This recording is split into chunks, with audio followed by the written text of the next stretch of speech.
Whew. Hey guys, CryptoDad here again. Thanks for joining me on the live Q&A from LA every Friday night, 6 p.m. Pacific Standard Time. Thank you for joining me. Let's jump into it.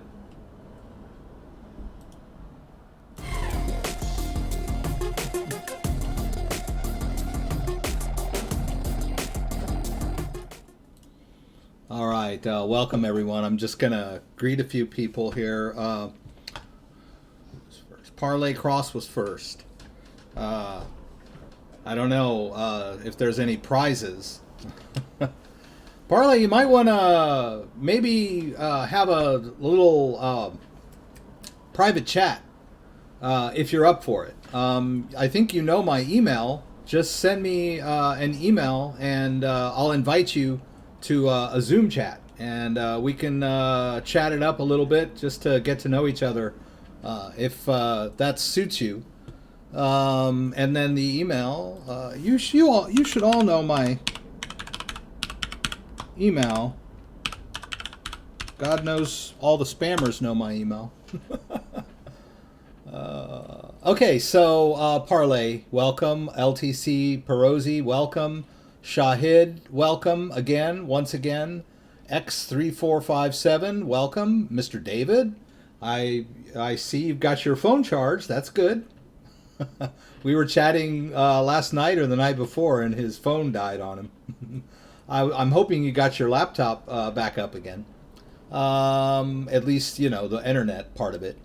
Anil Goyal, thank you for joining us. I believe you've been here before. Max Damien from El Monte, California. That's cool. I'm in Sherman Oaks. What's your take on altcoins price when they hit the New York Stock Exchange? Wow, that's an interesting question. Grand Illusion from Idaho, thank you for joining. Emmanuel, hello. David. Chadwick Austin, once again. A.L. Monim. Rebecca Hunt, thanks for dropping in. I think everybody's here. So let's see here. So the big story is that Bitcoin took a dive. Let me get my... Let's see. Let me just get the...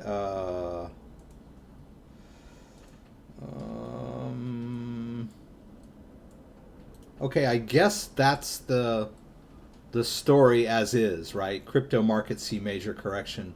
BTC below 73.50 as U.S. stock futures trade lower. I don't care about stock futures. So yeah, I mean, Bitcoin was hovering around 82, you know, flirting with 83 and 84, and there was a big dump. I'm not sure exactly when. I think the night before last, or maybe just last night. And I'll talk more a little bit about it, but I mean, that's the big news. And of course, you know, there's when Bitcoin takes a major dive like this, and it is the largest, well, let's see, loss of value, I guess if you want to call it that, for this year. I don't know. There's a technical term for it. Price correction or whatever you want to call it. Short-term price correction. The largest one of this year. You know, there wasn't much room for Bitcoin to go down $1,000 at the beginning of the year, right? You know, when we were around 4,000. But then, you know, we shot up from 4,000 to around 8,000 in the space of a month and a half. And so, of course, there was probably some pent-up emotion there to try to take profits, and there was a catalyst. And that catalyst hit, and the price went down, and a lot of stop orders, or whatever that you call those, pre-placed orders kicked in, that kind of thing. And so we'll talk a little bit about it, but that's the major story. And of course, the mainstream media kind of gut punches Bitcoin whenever it goes down like that. Because I've sort of, you know, I follow the news, and there was a story on CNBC. Now I won't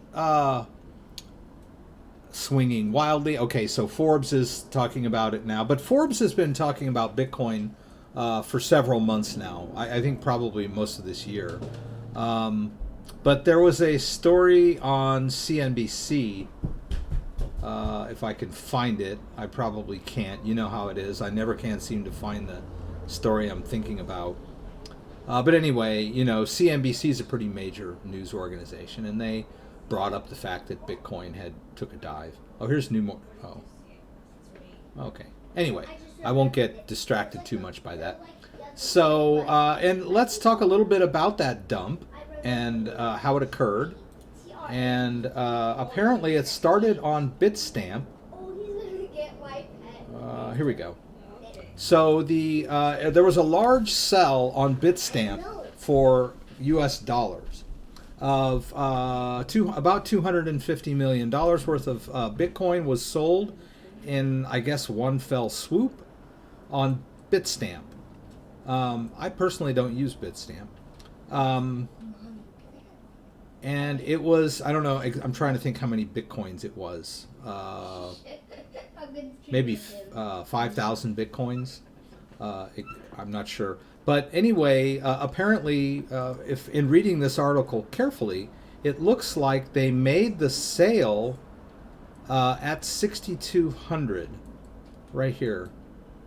And they're investigating it because they think that whoever did this trade may have intended to be selling it at the current price, which was 8,200.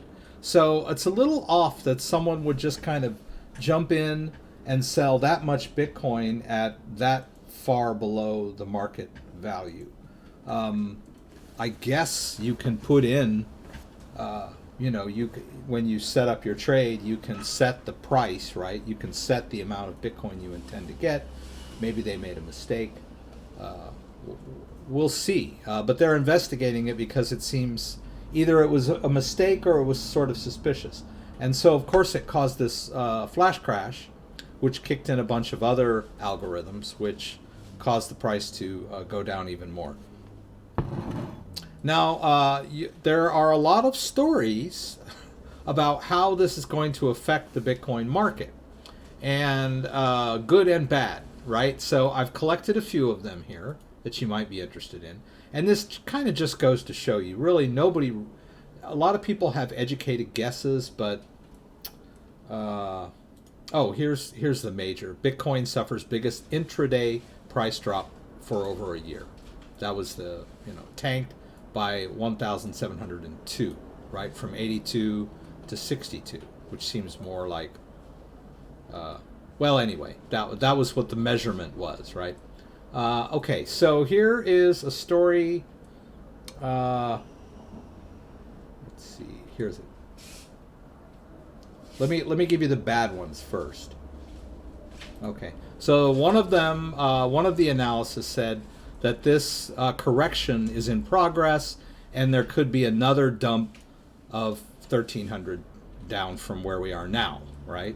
So, okay, we could go even down further based on what just happened, right? That's his technical analysis.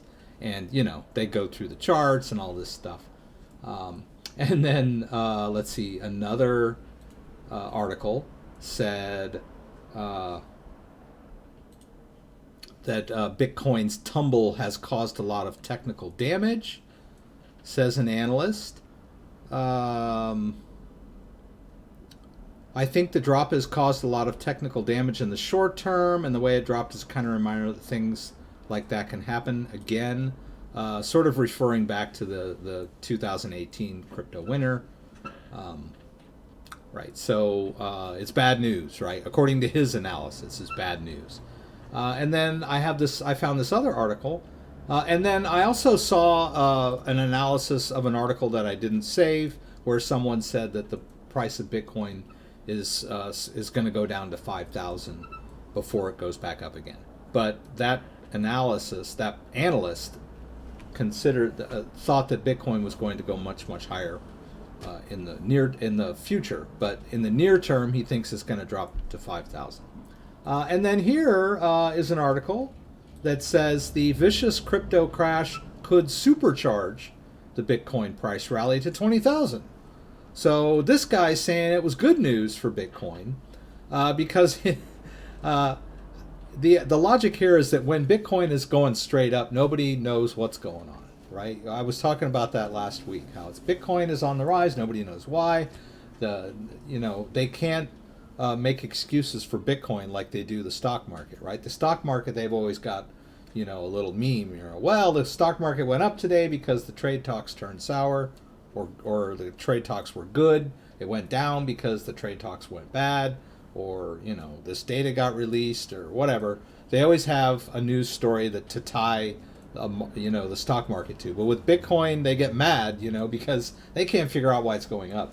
So this analyst says because Bitcoin suddenly dropped, it gives us some additional data to analyze that is going to explain a little more why it goes up and why it goes down and what the factors are. And he feels like if Bitcoin can in the short term, can go back up from here, that after it gets back up over the 8,000 mark or whatever, there's no resistance all the way up to at least 20,000. Technically speaking, right? He's a chart guy. They're all chart guys. So my personal opinion is that charts don't always apply to the crypto market, right? And that's a little bit magical thinking.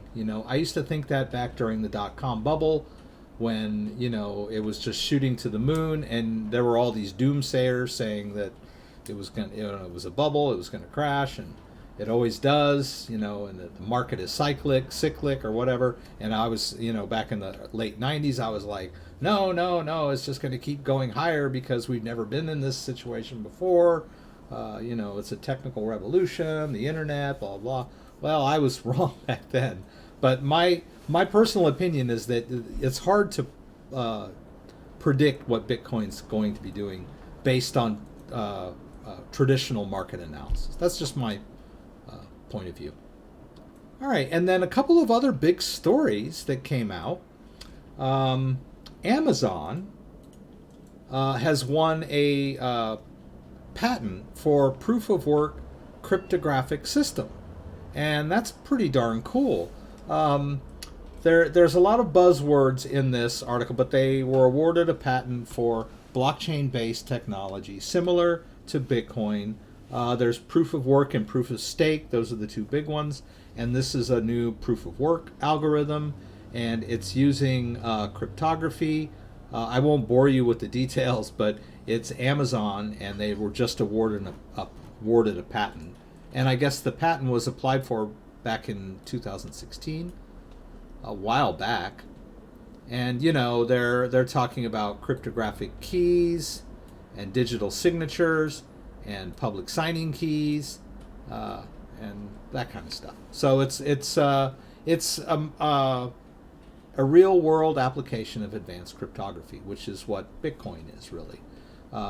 This whole thing, this digital signature. I've talked a lot about that with the Ledger Nano S. A digital signature is a mathematical way of taking a file or, like some ciphertext or some kind of container file and using a secret key to sign it, right? There's a process that it goes through, and it signs it. It signs the transaction, or it signs the message in cryptography, and then sends it back out. And using a private key as a digital signature can be used in a lot of ways. It can be used to verify messages, so that if I send you a message that I've signed with my private key, it's from me, because you have my public key and you can decrypt it, or at least run the check on the signature using my public key. And that's what the Ledger does. When you send a transaction into the Ledger, like you say, I want to send out 0.2 Bitcoin, it sends that transaction request into the Ledger, and then the Ledger performs the calculation, the cryptographic signing part, right? It uses the private key to sign the transaction, and then it sends the signed past tense, sends out the signed transaction back out to the the blockchain and says, okay, it's okay to go ahead and send this. And the private key never leaves the device. So that's the security of the Ledger Nano S. A Bitcoin address is composed of a private key and a public key. The private key, in a hardware wallet, stays on the device. It never leaves the device. If you've ever used MyEther wallet with just creating your own wallet using the private key method, that's where you actually cut and paste the private key into your wallet. People don't do that anymore. It's not very safe. You can do it offline. Anyway, I won't get too far into that. Anyway, cool story. And I gather that Amazon being involved in this type of technology is going to be good for the crypto sector, right? And then let's see, there was another one here. Top banks investing $50 million to build blockchain settlement system. So, I guess it's good news. People see that kind of thing and they say, hey, the only problem I have with it is that there already are settlement systems out there that they could be using. They want to try to reinvent the wheel and do their own, of course, so that they can maintain control over it, right? It's probably just going to be some sort of token that they can transfer amongst themselves, right? Whereas, there's already XRP, which is a private company that they could hire to do that. And XRP already has a network in place and a lot of experience. But the banks think they can just make their own. They ask their IT guy, hey, IT guy, can you do a blockchain for us? And then, of course, there's the Stellar network, too. Stellar is already out there and could be used by banks as well. But I won't go too far into that. There was also a story about Stellar. Stellar is a cryptocurrency that doesn't use proof of work. It uses proof of stake or something similar to that. I'm not quite sure.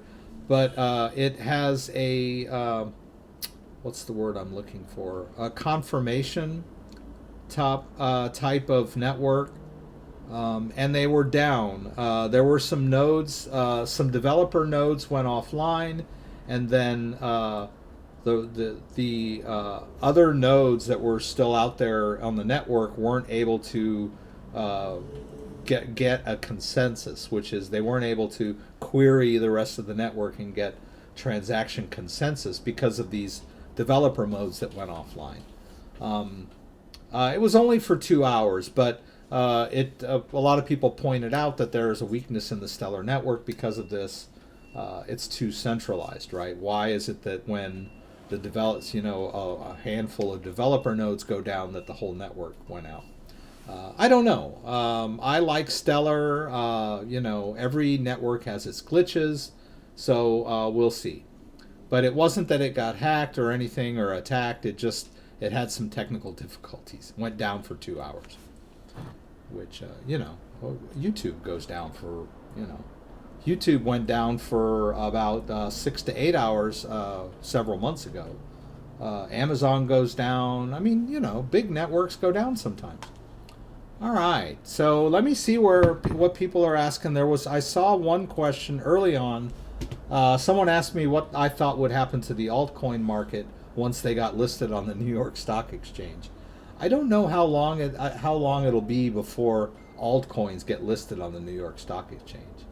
It might be a while. I think that some of the big financial firms that, with brokers and whatnot, like Fidelity, they're going to be offering the top tier cryptos.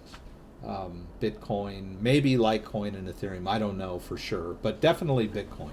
So it's going to be a while before Fidelity or JP Morgan or Goldman Sachs or whatever, these big financial firms are going to be offering you, hundreds of altcoins. But they might. And I would assume that would help the market. I mean, it allows people to get altcoins because, as you guys know and I know, it's not easy to buy an altcoin. It's getting easier, but it used to be the only thing that Coinbase had was Bitcoin, Litecoin, and Ethereum. I guess Ethereum Classic and whatever else, but only like 4 or 5 different cryptocurrencies. So if you wanted anything other than that, you had to buy it on Coinbase or wherever you could buy Bitcoin and transfer it to one of the bigger exchanges that had multiple altcoins in order to buy the altcoins. And, you know, you had to be technically proficient. You still do. All right, so let's say hello. Emmanuel asked, I don't know if it was covered, but when Binance got hacked, how exactly does someone steal Bitcoin without those coins being traced, and where would someone keep it protected? That's a very good question. Bitcoin is not an anonymous network. The transactions can be traced, and I believe they traced the stolen Bitcoins as they were being...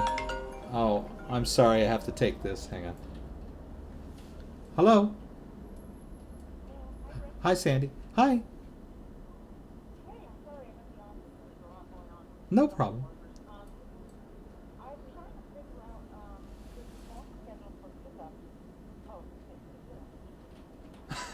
Okay.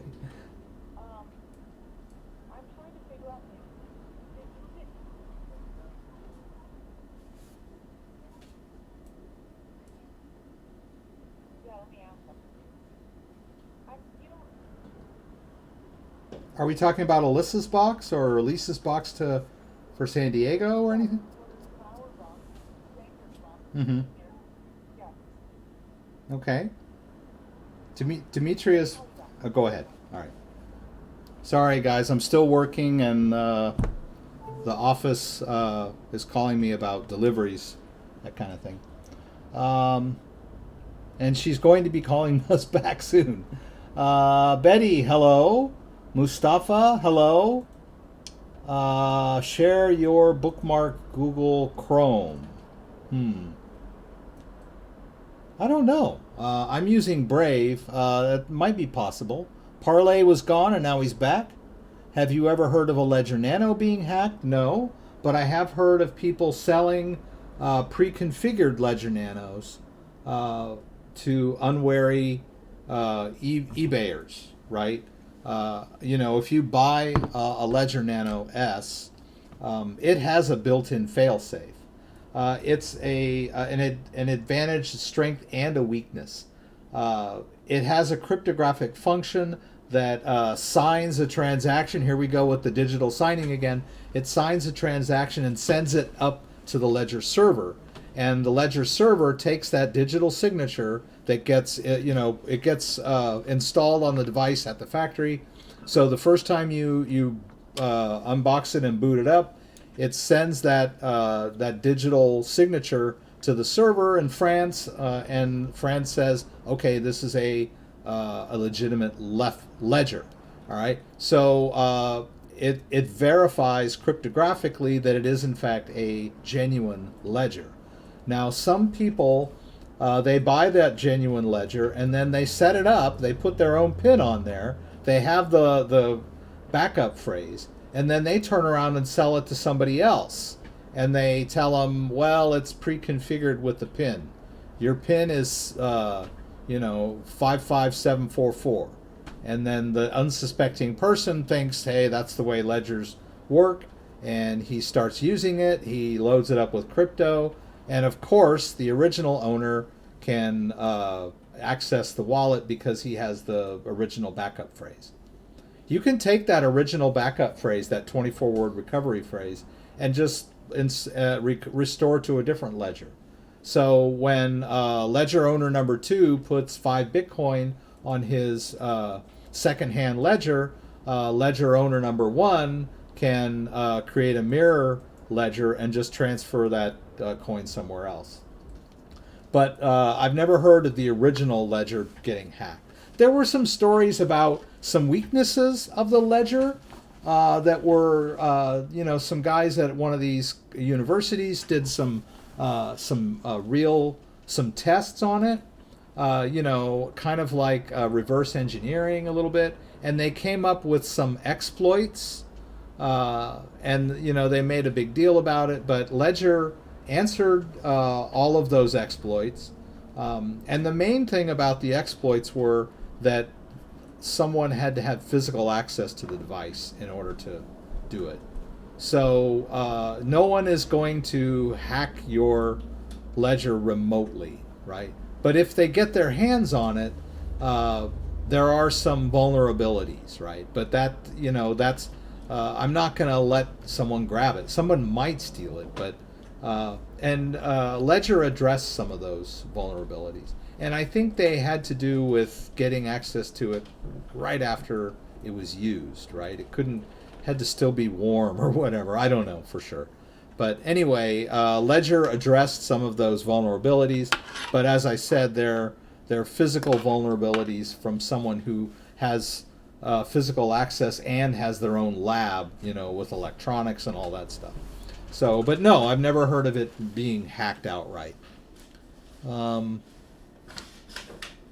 Reverse parabolic is what it was. Okay.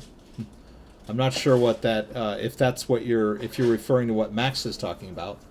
Useless unless you share your Ledger Live PIN, no, on device, and don't keep it connected to computer. Don't see how, right. Atomic wallet for exchanges, looking into it. Did you receive your new Ledger Nano X? Here we go, guys. Can you see that? Let's do this. Whoops. Yeah. Okay. So I got the Ledger Nano X, and because it was late, they gave me the Ledger Nano S. So I got both of them. They just came today, just before we had to go pick up the kids from school. Perfect timing. So I'll do an unboxing video, and then a setup video, and some use case videos where we store some cryptocurrency on there. My idea here is to take the Ledger Nano X and put a bunch of apps on there and see how that goes. And so look forward to that. I'm pretty excited. I didn't want to crack that plastic until I did my unboxing video because I thought it was pretty cool. Let's go back here. All right, let's see here. Let's see here. Whoa. Patience is the key. If you do altcoins vote off from best to worst, I wonder which one would win. That's a tough one because there are so many altcoins. You know, there's people out there that are telling me about altcoins I've never even heard about. And you guys know I like to stick to the top 10 or 20. But, you know, if, you know, you could make a fortune, I guess, if you invested in some, you know, obscure altcoin while it was still like, you know, a thousandth of a penny, and you bought, like, you put 10 grand in it. And then it went to, you know, a penny or a 50 cents or a dollar or whatever, you'd be a rich man. But that's risky business, right? Somebody wants to invite Coinbase Earn to earn free Stellar. Someone is putting up the I'll go ahead and I'll let it go. Someone is putting up the invite to the Coinbase XLM Earn, and I think that's in the description if I'm not mistaken.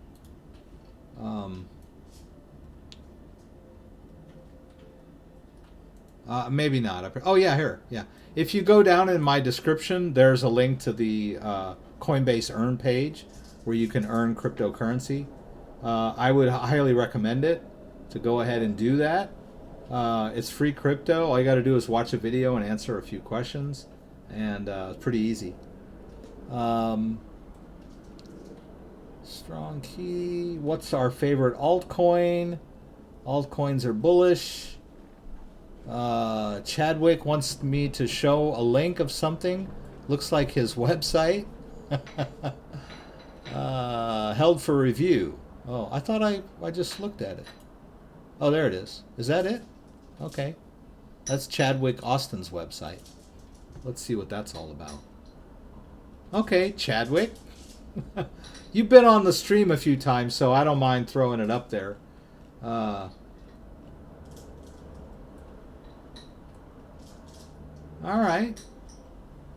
So we'll see. I hope you're not hacking my Bitcoin, which I don't think so. I'm just throwing up his website. Where are you from? Where is your business, Chadwick? Let's see. Where are you? San Francisco. Okay, cool. Native or fellow Californian.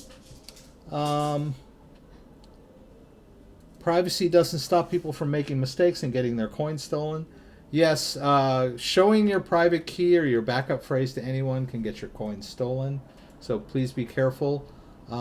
If someone sends you an email telling you that you need to reset your password or your private key or anything weird like that that has to do with your cryptocurrency, anybody from like Coinbase or Bittrex or Binance calls you and tells you they're from their tech support and there's a problem with your account, don't fall for any of that kind of stuff, please. Just be safe and be vigilant and be suspicious of anybody that contacts you, especially over the phone. My God, that tells you they're from tech support from some exchange, right? And use two-factor authentication on all your accounts. Put a PIN on your phone account, right? You can go on your phone website, like Verizon or AT&T or Sprint or whatever you have, and set a PIN so that no one can access your account, or no one can call them and do tech support unless they have that PIN, right? Because that's how people spoof numbers. They social engineer. They call companies and pretend to be you and get them to forward your number somewhere or take control of your account.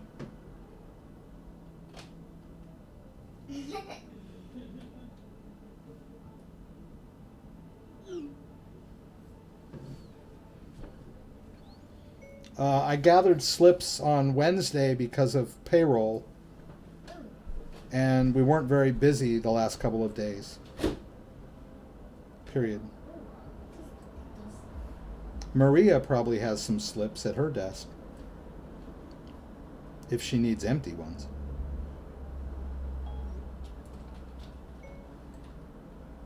The slips aren't crucial this weekend since I just did payroll. Oh, they're all talking. We're in a correction. Let's take a look at coinmarket.cap, or this new one that someone gave me, and see where Bitcoin is at right now. Okay, 73.12. We were kind of pushing 74 earlier, like around about an hour ago. So I guess, I'm hoping it'll just recover over the weekend, but I'm willing to ride it out if it doesn't. But as you can see, Binance Coin is up. Actually, it's a little deceptive because it's a 24-hour. And it was up and then it was down, and now it looks like it's up from being down, right? Because I think it was up around 26 a couple of days ago, if I'm not mistaken. Tether took a little bit of a dip. Yeah, I mean, these are the big ones, and they were up quite a bit, and now they're down.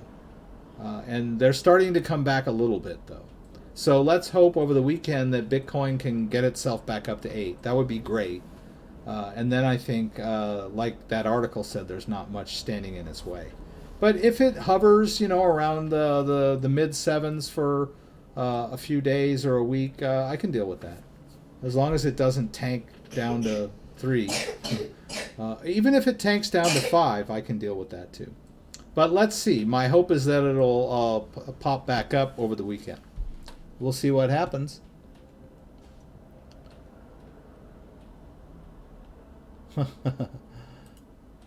Oh, I see what it is. Grand Illusion. Oh, he retracted it. Little Rock, Arkansas. Hey, Chad. Oh, Little Rock, Arkansas. I thought you were in San Francisco there.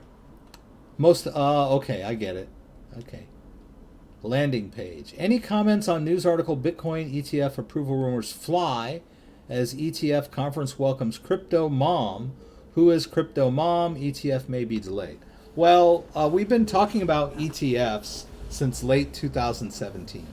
A lot of ups and downs in 2018 behind ETF, which means an exchange traded fund. And there were a lot of big exchange traded fund applications that were up for review, and they mostly got shot down by the SEC.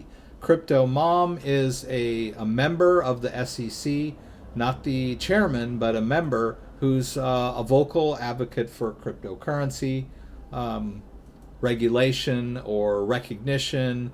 I don't know that she owns any cryptocurrency, but she's sort of the only dissenting voice when they deny these applications. And they call her Crypto Mom because she seems to be a friend of the community. You can just Google her. Her name's Hester. Oh, here we go. BTF rumors fly. Her name is Hester. Yeah, there she is. Hester Pierce. I'll block that. Okay, they're due to deliver a decision on Tuesday, the 21st. Also on Tuesday, you know, I'll believe it when I see it. You know, hey, William, again, William. I'll believe it when I see it because, I mean, it got to the point where it wasn't even affecting the market anymore. There was so much hope riding on a Bitcoin ETF, and then it went up. The market went up in anticipation, and then it went down when it was announced. And they just, I don't know, they just delayed on one a week or two ago. So I don't know this new one. I didn't hear anything about it.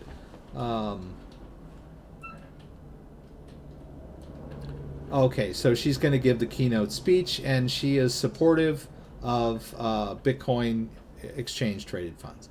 She feels like the SEC needs to wrap their head around cryptocurrency and legitimize it and regulate it properly, or we're going to get left in the dust by other countries that are starting to adopt it. That's her view, I believe.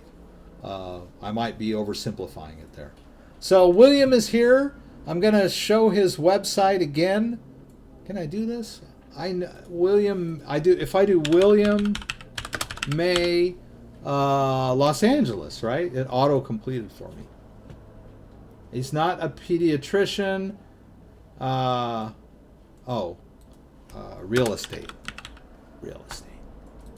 Yeah. There he is. Our friend William. We need to have coffee, William. We need to meet for coffee at one of these days because he lives down in the South Bay. My family and I, we like to go down to the South Bay. That's where all the famous beaches are, right? Santa Monica, Venice Beach, Hermosa Beach, Manhattan Beach, Redondo Beach. That's what we call the South Bay area. So it's a wonderful place to go. And if you're looking for any real estate down there, you should talk to William. I will, spoiler alert, it's going to be pretty expensive to buy a house down in the South Bay, right? But it's the dream of many people, right? Living close to the beach. Just gorgeous down there. Wonderful. So thanks for coming again, William. You need to start asking some questions. You know, you tip me so well, but you never really get me to, work for besides showing your website. Had to reformat my phone, install Norton antivirus, Malwarebytes, and keep as low as possible on the exchanges. Do my real estate agent website, William J. May. Let's try that. William J. May. Did I do that? There, this one. You know what? I might as well just bookmark it, right? I'll put it in my new technology folder. Actually, this is Chrome. I don't use Chrome. Sometimes I get back and forth. All right, so that's William. All right, so let's see where we're at here. Sailor to Life is here again. Sailor D Life, can you explain what that handle? Oh, that would be perfect, William. Thank you. Sailor D Life, can you tell me what that handle, how that handle came about? That's an interesting handle. TV doesn't support that. Echo. My favorite handle I've seen in the cryptocurrency world was someone that left a comment on one of my YouTube videos, and his handle was XRP My Pants. That was pretty good. Sorry, I'm not sure about that. Yes, guys, let's Turn on table lamp. did it work? My kids are trying to talk to Echo. Oh, Alexa, and we've learned, we've had Alexa in the house for about 2.5, 3 years now, it seems, and we all know its limitations, right? It doesn't do well with background noise. Let's check out Binance, because Binance is back up. I did some videos, some live streams early in the week. This is my third live stream of the week. 3 times a week. No, that is just level 7. That was my first one. Audritatus disaster. As you know, last week Binance was hacked, or almost 2 weeks ago. And then this week on Tuesday morning, I believe, they were back up. And I did a video when it came back up. The first video I did, they still didn't have withdrawals, but they had deposits. So we deposited some Bitcoin, and we bought some BNB coin. All right. And so now if we go into Binance, you can see that all withdrawal and deposits are all enabled. These are these suspend are these coins, these airdrop coins that are sort of in my account. I actually converted them to Binance coin, but they're still there. I don't quite understand that. But for those of you who don't know, you can convert to BNB all of your dust, right? So if you, like, there's a little bit of Litecoin dust there, I can convert that to BNB. And the first time I did it, I had like 8 or 9 or 10 different cryptocurrencies that I had dust, and it all converted. It was almost half a Binance coin. It was like $10 worth. So if you haven't done that ever, I would suggest it, because you might have, you know, 20, 30 bucks worth of crypto in there. So why don't we move some crypto around? I'm going to do the Ledger Nano S. I'm going to go through the ERC20 tokens.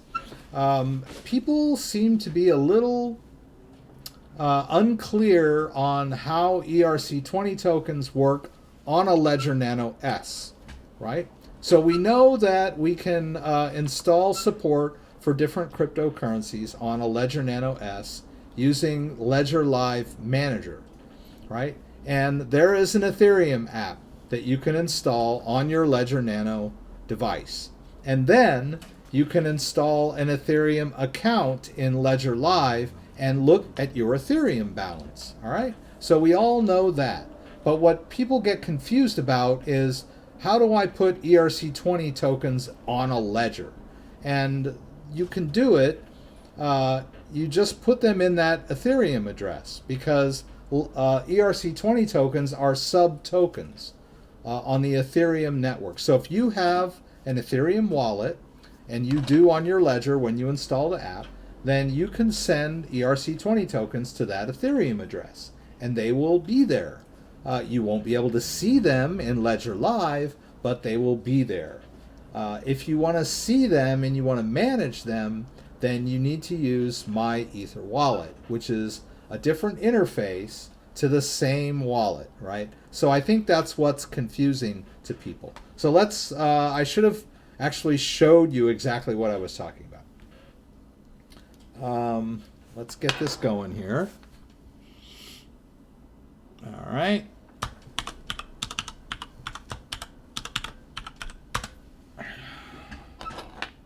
All right, so here's our profile, and we can go into Manager to install the Ethereum app. I'm going to enter my PIN.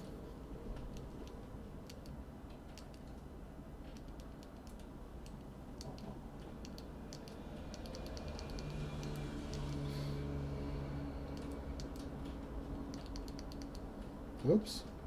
I don't know if I did that right. All right. Hope I got that right. Yes, I did. Okay. So when you do that, you have your ledger connected, you have your PIN entered, then it's going to ask you to confirm on the device.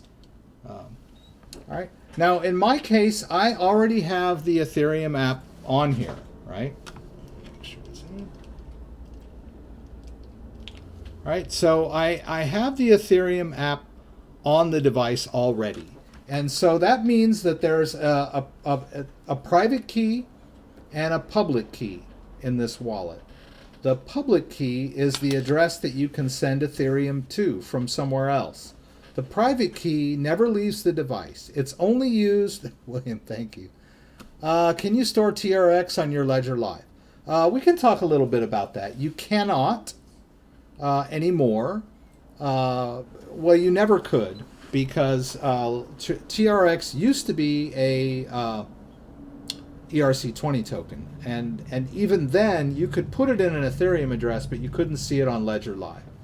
But now it's on its own mainnet, and you can install the Tron app, and I'll show you. I can show you how to do that. Let's see if it fits. Let's install it here. And if it doesn't, I'll put Stellar on there. No. I mean, I'll take it off. I'm going to take Stellar off here for a minute, and then I'll try to put Tron on. So I'm really looking forward to setting up this Ledger Nano X so I don't have to go through this shuffling anymore. So I'll still do the ERC20 token thing. But let's just let it finish putting the Tron on there. And we can move some Tron from Binance to the Tron wallet. I'll show you how to do that. So we'll do 2 moves. All right, so we got Tron on there. So let me just point out this. This is an Ethereum wallet on my Ledger, right? There is a public address and a private address. And there's the balance, right? I can see the Ethereum balance in the wallet that's installed on this ledger. But I cannot see any ERC20 tokens that might be on there, right? And if I do a receive, it's going to... Oh, I have to be in the Ethereum app. All right, I have to be in the Ethereum app. I'm going to hit both buttons. Right, and I'm going to verify the address. There's the Ethereum address, right? It's also scrolling along here. So I can confirm that it is, in fact, the same address on the ledger as I see on my screen. That's a failsafe, right? So I'm just going to leave that right there. That is the Ethereum address. Whoa. Now, I don't even have to... wow, that was weird. Bye. That was weird.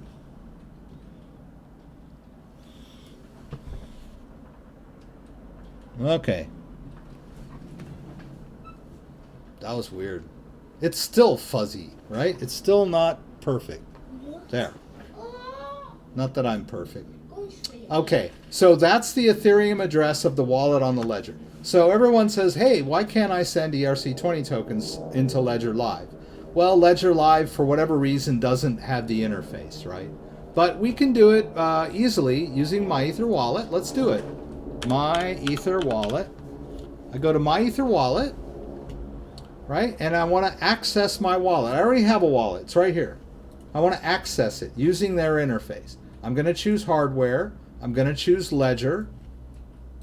And I'm going to use the Ethereum address here. You would change it if it's newer. I'm sorry if that's confusing, but Ethereum is a little confusing. This Ledger, the address was created before Ledger Live was around. So anyway, it's the old, I forget what they call this, derivation path. All right. So anyway, I'm going to hit that, and it's going to check, and there it is. You remember? That's the exact same balance in Ledger Live, right? So it's the same Ethereum address. So let's choose that one and open the wallet up. All right, there we go. Exact same balance, exact same address. I'm looking right at the Ledger wallet, right? And still, the public key is accessible, and the private key is secretly stored on the device. And then we're running into this nonsense over here on the side. Okay. Oh, let me see if this works. Let me put shields down and start over. I think that was the problem. I was having this issue the other day, and I think it has to do with the Brave shields. Let's see. Yay! Okay, that was it. So if you're having trouble with some websites, you can put Brave shields down for just that site. It was interfering with the functionality. That was the ad blocker and tracking blocker that's built into Brave. On some certain sites, you need to disable it to get the functionality you're looking for. All right, and there we go. We've got some ERC20 tokens over there. So let's transfer some ERC20 token, I don't know what that's all about, from Binance into the Ledger. So I'm going to copy the Ethereum address, right? There are no individual receiving addresses for these tokens. They're all controlled by this Ethereum address. So let's go over to Binance. Let's withdraw some BAT token to that address. That is my... I got to take this. Elite and discreet. This is Rex. Hi, Maria. Okay, just want to let you know, the boxes that are going to San Diego are in front of my desk. Okay. With labels, like they're free bank boxes. Okay. I put a label on them so that they can see. Okay, Rob's gonna come. Okay, I gave him the address already. I've been there before, and he's coming on Sunday to pick him. Yeah, I told him to double check your address too, and then he's coming on Sunday. His mom lives in Laguna Beach. He's gonna spend the night with her, and then he'll wake up early and take him to San Diego in the morning. So we got you covered. All right. Okay. Okay, perfect. Okay, and is Sandy okay? She was calling about something. Is everything okay with Sandy? Okay. Tell her to have a nice weekend.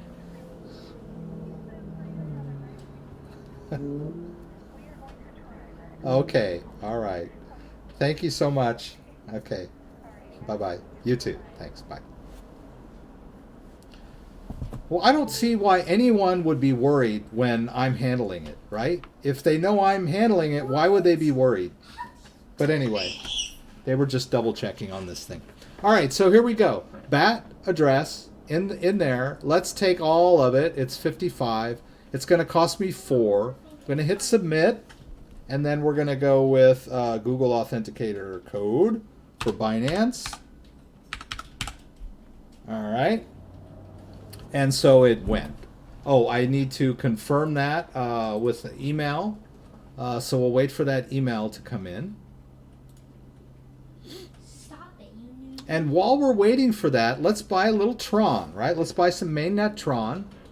TRX. William May asked me to transfer some Tron into a wallet on the Ledger, right? So same concept.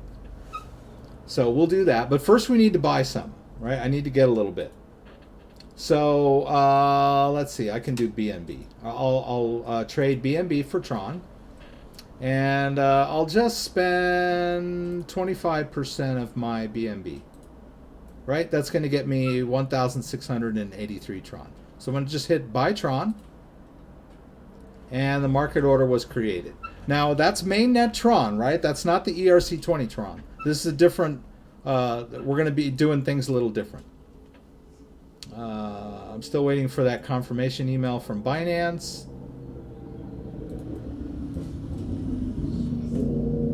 Oh, there it is. It's already there. I'm going to confirm that. And then I can go back over here to deposits and withdrawal, and I can see that they're processing that BAT. And I can go over here, and you know I've got 100, so we're going to wait and see that it goes to 150, right? Make sure that the wallet is still awake. All right, it'll take a couple of minutes. All right. Now, we want to know what's going to happen when, how can we store Tron on the ledger, right? I don't know what that's all about. That's a glitch, I guess. We'll go ahead and wait for the BAT. Whoops. Wow, that's weird.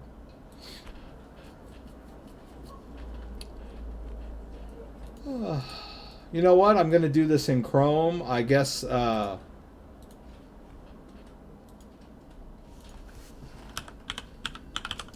Ether wallet is actually, I have the address right here, right? Chrome is acting, or Brave is acting a little weird. Oh, I hate everything. Alex, come on, buddy.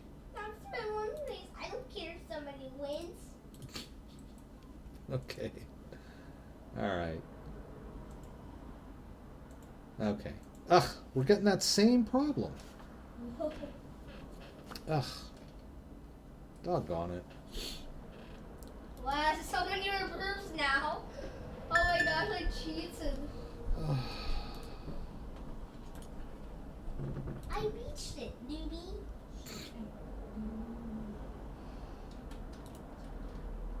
Oops.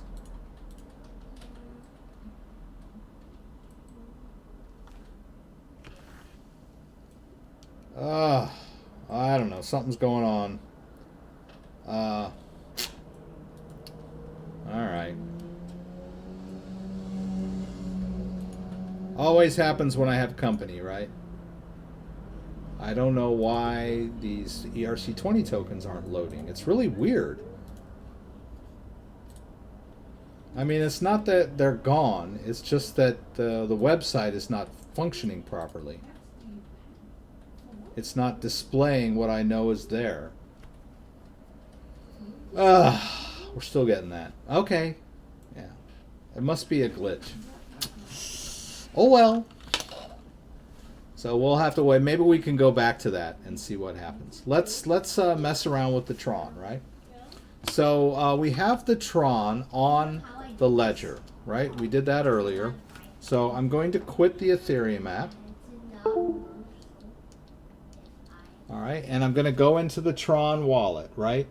Or the Tron app on the device. Right, so when I installed the Tron app, I installed another Tron key, right? A private key.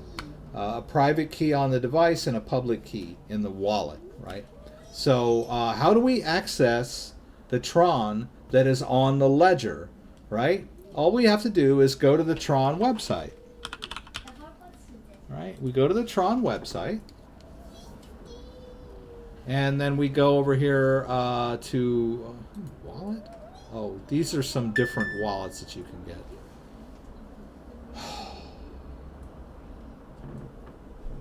Okay, no problem. So we go to Explore, we go to Tron Scan. And we can sign into a Tron wallet over here, and we'll use the Ledger option, right? So what's going on here is this website interface is going to connect to our Tron wallet that it's stored on here. And it's just looking at the public key at the moment. All right. It says open the Tron app on the Ledger. All right. And now it wants me to confirm the address, the Tron address, right? It's another fail safe. So I'll hit that key. And then now I can sign in to the Ledger Tron address. That's the public Tron address. All right. And as you can see, there's a little bit of Tron in there already. And we're going to send some over from Binance. Right? So how are we going to do that?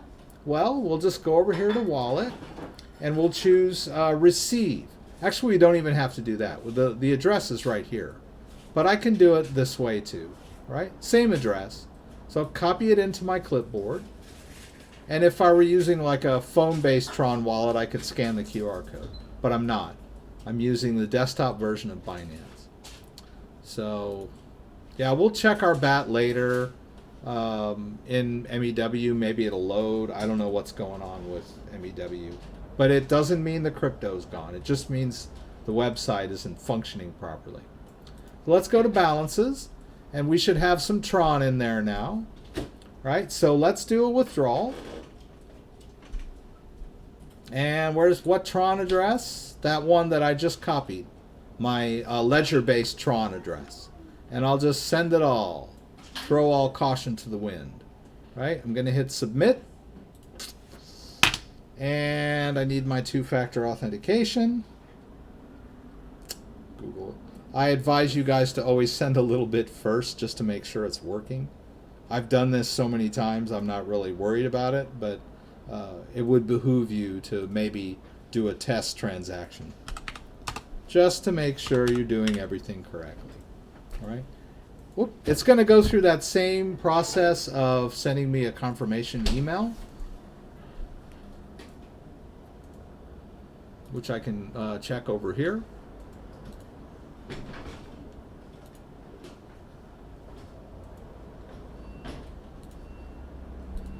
Take a minute. There it is. Okay, so we'll confirm that. And then we can do deposit and withdrawal. And so there we go. We've got the BAT is being withdrawn and the Tron is being withdrawn. So we can check the Tron Scan wallet over here. So what we should see is this balance go up, right? Because it is the wallet that is connected to the Ledger, right? I'm interfacing with the Ledger. I'm not using Ledger Live, right? There is no account support in Ledger Live for Tron. You have to use a third-party wallet to access any keys, Tron keys you have stored on the Ledger. I know that's a little confusing, and I don't know why Ledger Live doesn't support all the cryptocurrencies that you can store on a Ledger.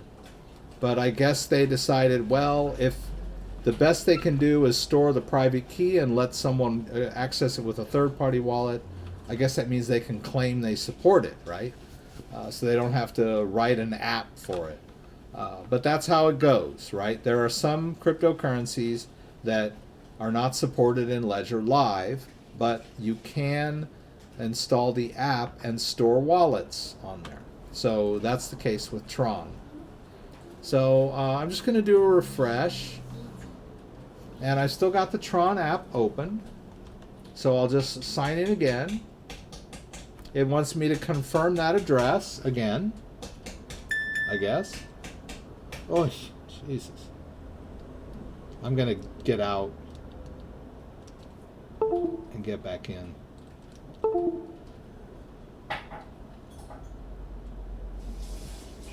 Oh, it's just not my night, is it? Wow.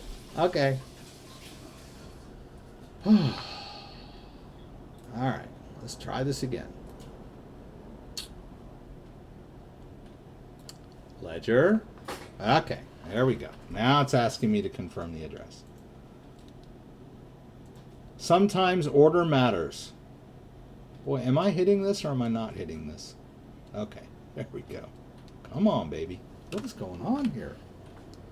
Oh, Lord God in heaven. All right. Gonna unplug it and plug it back in again. See if I can get this thing to work. All right.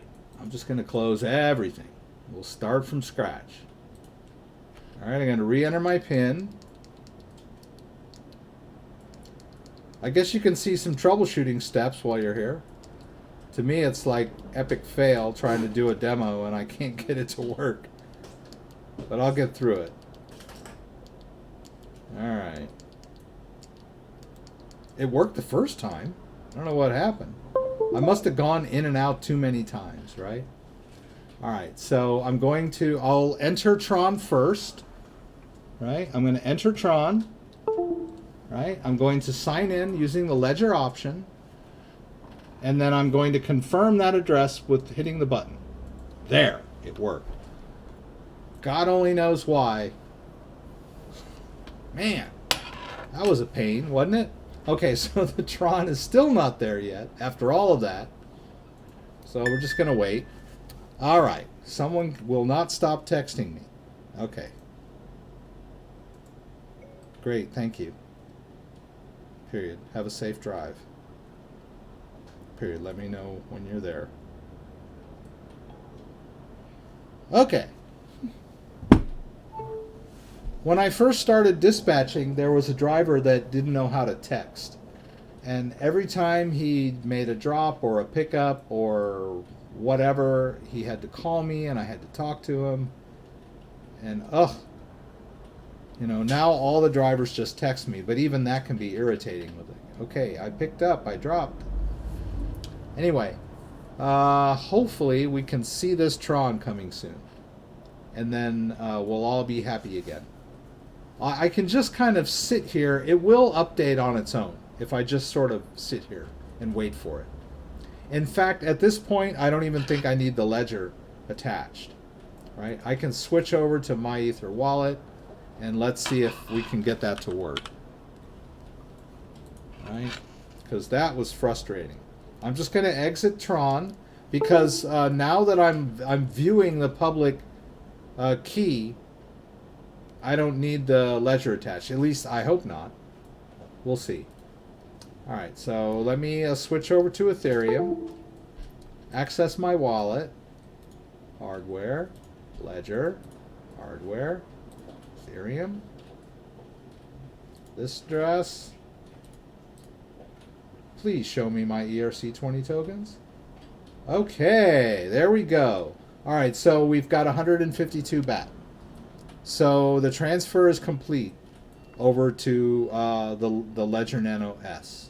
Right? So once again, this is the Ledger Nano S address up here, and it ends in 315. We can look at Ledger Live and see it's the exact same address in Ledger Live.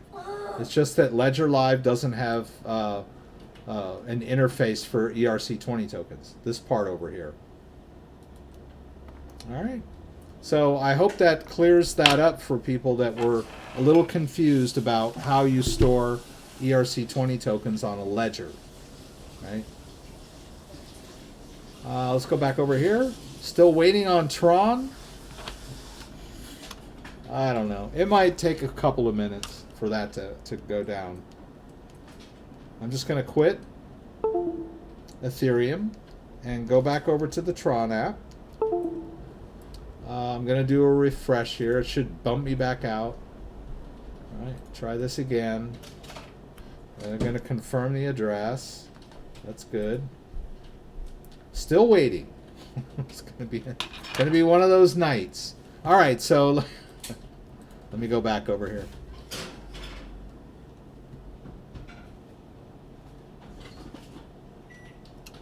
Brave shields are a pain. Ad blocker is much better. So Brave Shield does it.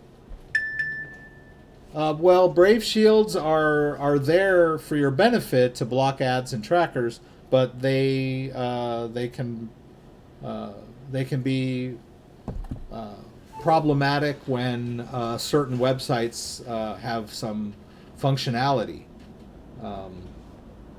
That's just I'm hoping that as time goes by, they'll work out the kinks and. You know, but in the meantime, we just kind of have to put the shields down for certain websites. Oh, you're talking about BAT into the Mu wallet, not Tron, correct? Yes. I was doing two things at the same time and kind of flipping back and forth between them. So the BAT went into the MEW based wallet, or the private key for this wallet is stored on the ledger, right? The public key is being displayed in MEW, and the balances are being displayed in MEW. If I try to send any crypto out from this wallet, then it's going to need to be signed by the private key, and that's what those buttons do, right? The buttons allow the wallet to interface with the outside world. And as you know, the Tron website is asking me to confirm the export of the public key to their interface. So it's even a double security. Oh, I sure would like to see that Tron. That's okay. I could live with it. It probably takes a while. See, it according to Binance, it's still processing out. They might be busy, right? There might be a lot going on at Binance right now. But we can see here where it's going, right? It's TT Tough, T-Tough with JJZAJ4 at the end. That's this guy, right?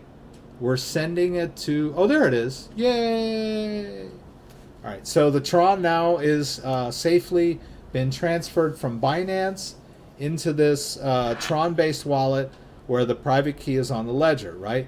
We used the Tron app. We installed the Tron app on the ledger to create the wallet, and then we signed into it using the Tron website, using the ledger option, right? And you can see I got an alert there that tells me I got 1,682 Tron from Binance, right? So we did it.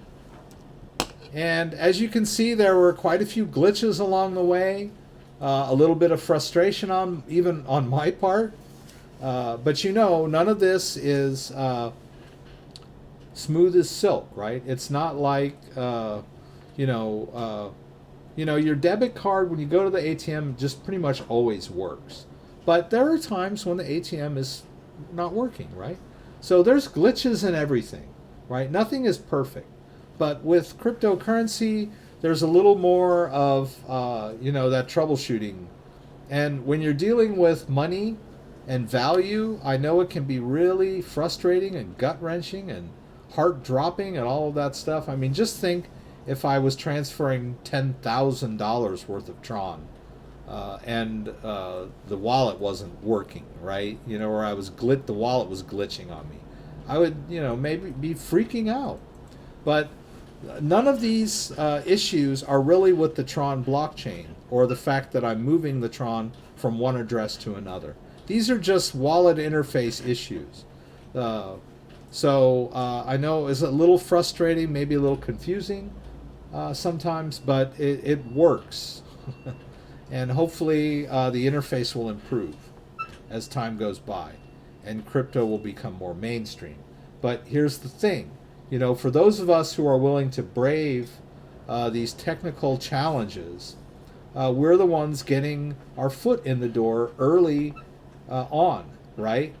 So we're early adopters, early investors, and it's going to pay off for us down the road. Either, our investments will be good, or we'll have a skill set that's going to be sought after. There'll be other people that might need our help, all that sort of stuff, because we're early adopters. So yeah, there's going to be some glitches along the way, and you'll learn to deal with them.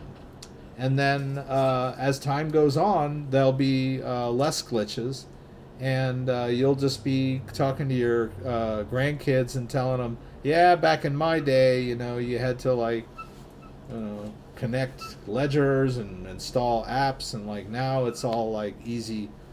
I'm sure you'll probably be assigned a cryptocurrency wallet address when you're born, like your social security number, right? Who knows? Mu Labor went to My Crypto. You can do the same thing on My Crypto, right? Price charts. Nope, not price cards. my crypto, I think they're the same people, right? But let's do that. Let's try my crypto. We'll connect to a ledger. Let's, I'm going to exit Tron. I'm going to go back over to Ethereum. All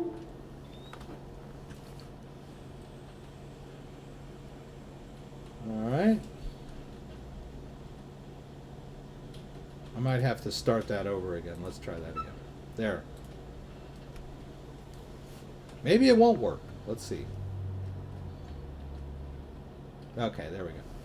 All right, and so there we go. It's the same address, same balance. We'll hit unlock. Pretty much the same looking interface. Slightly different. And let's do scan for tokens and see what comes up.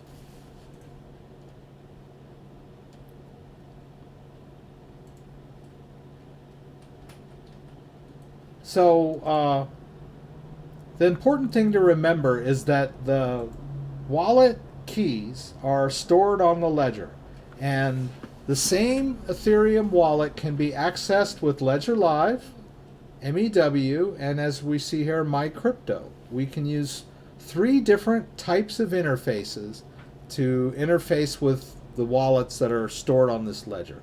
And as you also saw with Tron, I can use the Tron interface to interface with my Tron app. This token balance thing is taking forever. Let's take shields down. See if that helps. Right?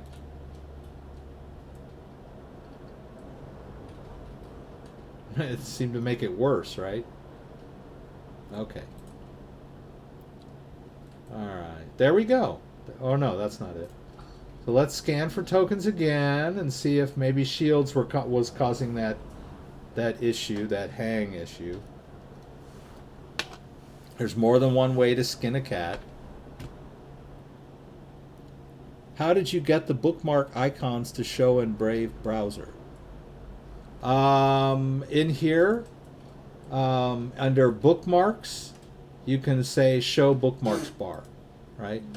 So if you don't see bookmarks bar, just use the hamburger menu and go to bookmarks and show bookmarks bar. You can also show the menu, bookmarks manager. Well, that's different now. I don't know if you can show the menu or not. I don't think there is a menu in Brave. It's down here. All right, there we go. There's our ERC20 tokens. There's our BAT. There's our LPT, our OCN. Most of these are airdrops or leftovers, right?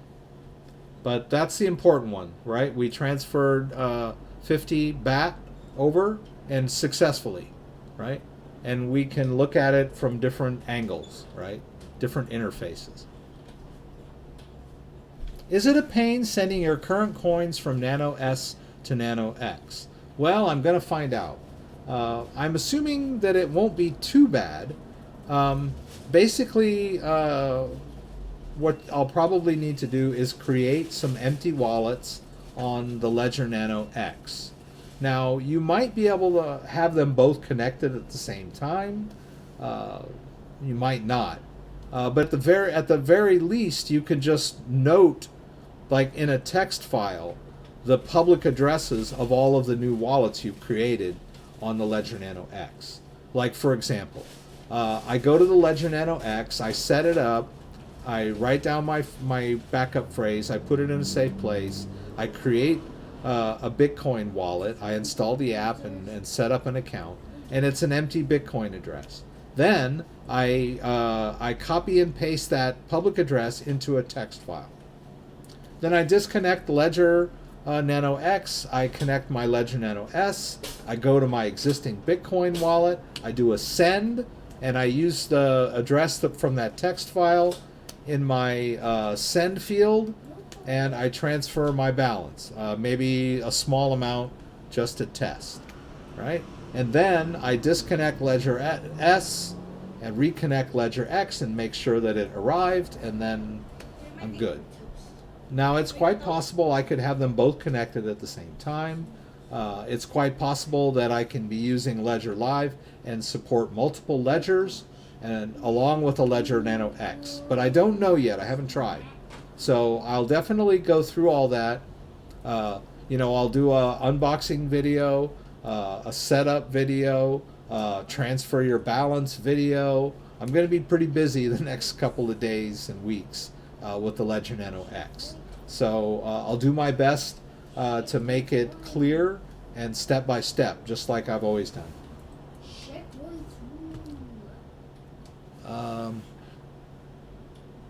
BTT Rex, how you remove from Ledger to Binance. Okay, let's do that. All right. So let's go back into the Tron wallet.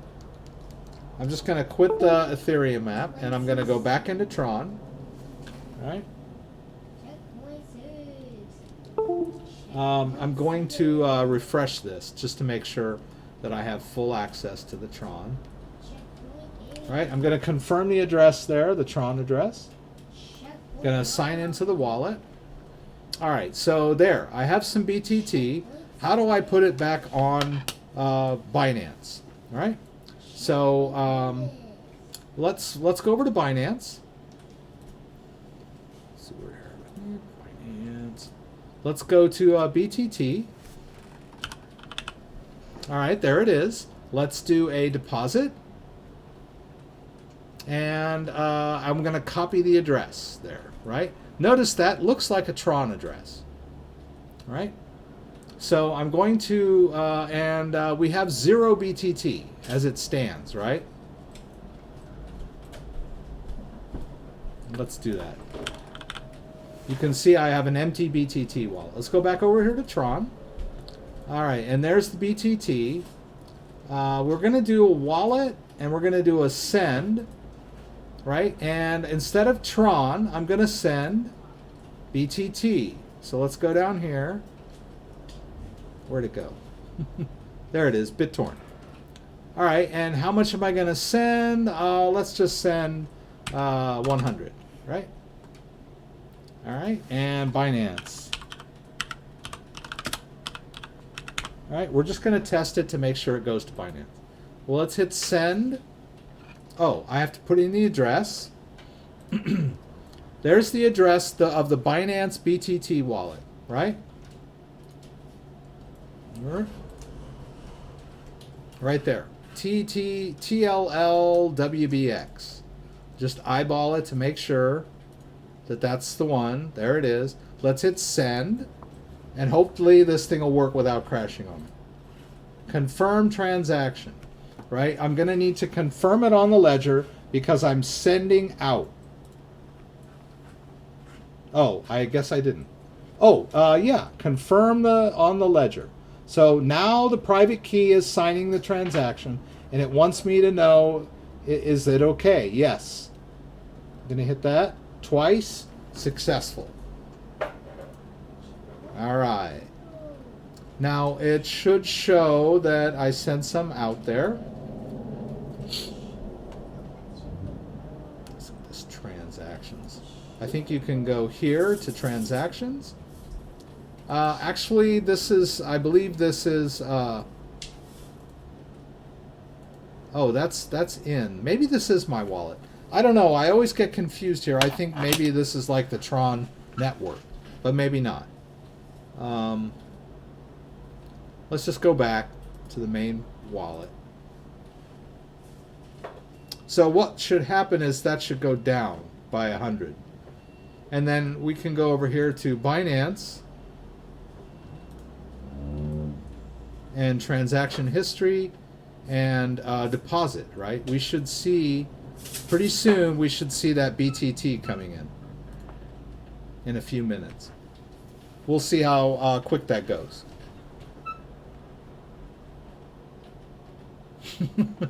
Don't go crazy. Good evening, Bruce from the Netherlands. I cannot see my ERC20 tokens anymore, which I installed on the old My Ether Wallet website. Where could I find them now? They should be right where you see them over here on the side, if you're using the same wallet that you were using before. Although during that sign-in process, Bruce, maybe you did this. I'm going to go back into Ethereum. I'm going to refresh this. We'll go to Access Wallet, Hardware, Ledger, choose Hardware. This part right here might be what's your problem, right? There are two different derivation paths for an Ethereum address, and you might be on the wrong one. If you installed your ERC20 tokens using an older style an older style Ethereum address, then the default should be working for you. But perhaps you transferred them in from a newer ledger that was using Ledger Live. You want to switch to this derivation path, right? And then hit next. And then, see, these are completely different token addresses, but I don't have anything in them. But my white ledger uses the newer method. So that might be the trick. So try either one of those, and then if you find your Ethereum balance, then you should find the tokens that you stored on that Ethereum balance. I hope that's your issue. I don't know. There. See, the BTT came in to my Binance wallet. Let's go over here to balances. Let's hide small. It's too small, but we can see it, right? There's 100 BTT, which is worth like less than a penny, whatever. I mean, if you have 1,000,000 BTT, then maybe it might be worth it. But several thousand is piddling change. But just that was a question, so I thought that would be a good demo on sending Tron subtokens. Nano S versus X, I'll let you know. Just got it today, so I haven't even opened it yet.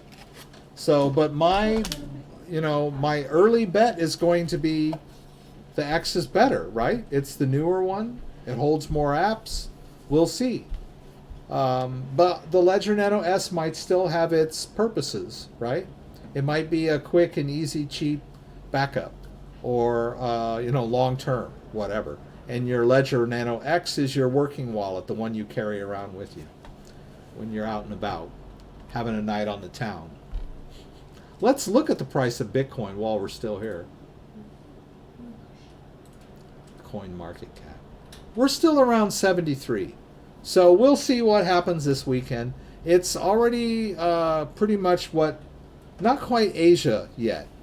If it's going to go up in, when there's really no separation between, it's not like the stock market. We have the New York Stock Exchange, and then you have the foreign exchanges. And, when the New York Stock Exchange is closed, people trade on the London Exchange or the Tokyo Exchange. It's not like that with Bitcoin. But there is some correlation to the fact that people in Asia are awake, and trading. And then, in the U.S., when we wake up, they're probably asleep.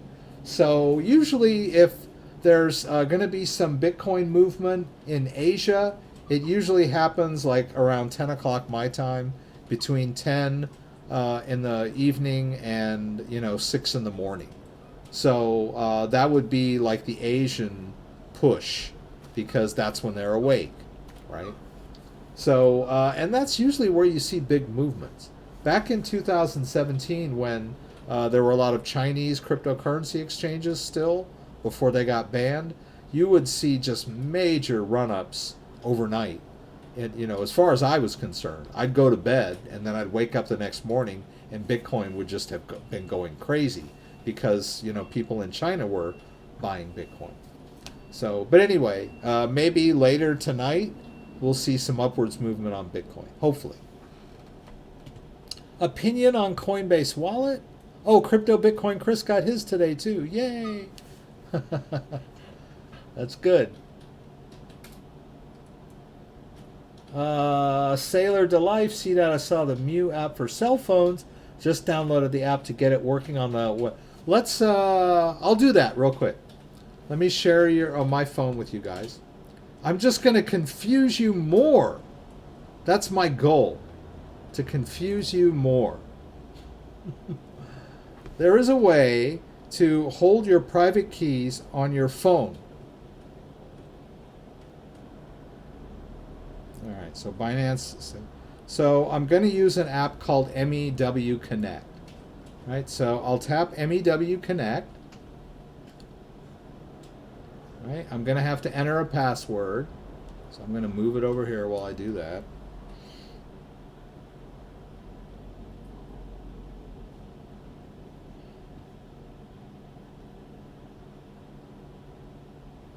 All right. Now that I have that wallet open on my phone, I'm going to connect to MEW. So watch me. See this MEW Connect? I'm going to click that. And then I'm going to scan that QR code with my phone. Right? See down there it says scan to connect? So I'll hit scan to connect. The camera's going to come up on my phone. I'm going to scan that QR code. And then I've connected to the wallet. And as you can see, these balances, oops. Oh dear, what happened? All right, well, the wallet is still up. Things are a little flaky tonight. I don't know what's going on. And so now, if I want to move crypto out of my wallet, I'll have to confirm on my phone. So in this case, the phone is behaving exactly like the Ledger Nano X. The private keys are stored on the phone, and all of the transactions have to be confirmed on the phone. Kind of cool. So the private keys are being held on the phone, and so I don't need a ledger, right? And it's a more secure way than actually pasting in my private key on their website, right? So the private keys never leave the phone. So it's convenient and secure. And I don't have to run out and buy a $79 ledger. I can use my phone. So pretty nifty, but a little confusing for some maybe. All right. And then Chadwick is saying that a paper wallet is best. Well, paper wallet is your most secure option, but not quite convenient, so to speak. And then you'll notice when I quit the app that the wallet will just, oops, disappear, right? That's pretty cool. I like that. So, we can talk about the advantages and disadvantages of all the different types of wallets. Paper wallet is the most secure because you're completely offline. Your private key and your public key are stored on a piece of paper. And you, after you've created this paper wallet, you can put it in a safe place and then make note of the public address, and you can deposit crypto in there all day long, right? And you can even check your balance on, blockchain explorers. The only inconvenient part is how do you get it out when you're ready to sell or buy or use that crypto? That's when it gets a little more involved. So you have to sweep the keys into a desktop wallet or whatever you have to do. It's great, secure, offline, long-term storage, but not very convenient when you need to use it, right? Whereas the Ledger, it's a hardware cold storage wallet that is convenient to use when I need to move my crypto off, right? I don't have to sweep the entire balance into a wallet. I can send pieces of it out. The best mobile wallet? Well, we'll find out. I like wallets that use my phone because I have my phone with me all the time, and it's convenient and secure and easy to use, and I have backups. But the Ledger Nano X may have its own features that are better. Who knows? We'll see. So I'm going to have to cut it off here. It's been great, guys. Thanks for all the support. Don't forget, I have a Patreon page So pile in when you have a chance. I've got some cool tiers where you can join for $5 and just have watch some ad-free videos. I've got some Q&A tier where you can talk with me in the group format or privately sometimes. And then I've got the $50 a month hardcore one-on-one tech support session where you need individual attention for setting up a wallet, restoring a wallet, moving crypto, retrieving crypto, that kind of stuff. People ask me to do this all the time. So I figured, why not set up a mechanism where both parties can benefit, right? All right, guys. So don't forget, next week, same time, 6 p.m. Pacific Standard Time. Please join me for the live Q&A in LA. Throw out any questions that you may have, and I'll do my best to get them answered. We'll talk about the news, we'll move some crypto, and have a good time. If you like this video, give me a thumbs up. If you'd like to subscribe to my channel, I would appreciate it. When you subscribe, there's a little bell that you can click that will allow you to be alerted whenever I post new content. Once again, thanks for joining me, and hope to see you again soon.